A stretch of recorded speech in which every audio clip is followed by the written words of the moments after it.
Аватар жайлы аңыз. Ғасырлар бойы мұздың астында қалып қойған соңғы аватар жай ғана бала емес, ежелгі зұлымдық пен күштің бейнесі. Соғыста жоғалып, жаңа әлемде оянып, бүкіл тіршілікті жоюға немесе сақтап қалуға қабілетті тылсым күштің өз бойына жасырады. Ежелгі порталдың тылсым шақшысы арқасына көтеріп жүрген серігі Апан аңттан да қорқынышты өзінің бойында жасырылған тылсым күштің иесі. Аңт ежелгі бойына берілген күшті аспанда бұлттар арасында апамен ұшқан сайын сезінеді. Аватарлар сияқты барлық 4 элементті басқаруға қабілеті бар енді. Бірақ оның бойындағы тылсым күш жердің қозғалуы, оттың жануы,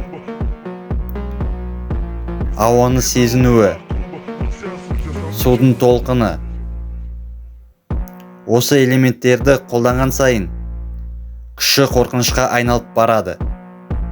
Аңттың мақсаты бойындағы күшін басқару және оған көмек беретін достары Катара мен Сока одан үміт күтеді. Сонымен қатар олардың бәрі қорғауға тырысқан әлемді жойып жіберуге қаупі бар күштен қорқады. Аңттың қолынан келе ма? Өз ішіндегі жарық пен қараңғылық арасындағы тепе-теңдікті сақтай ала ма? Немесе оның күші бәрін жойып жібере ма? Комментарияға жазып кетіңіздер.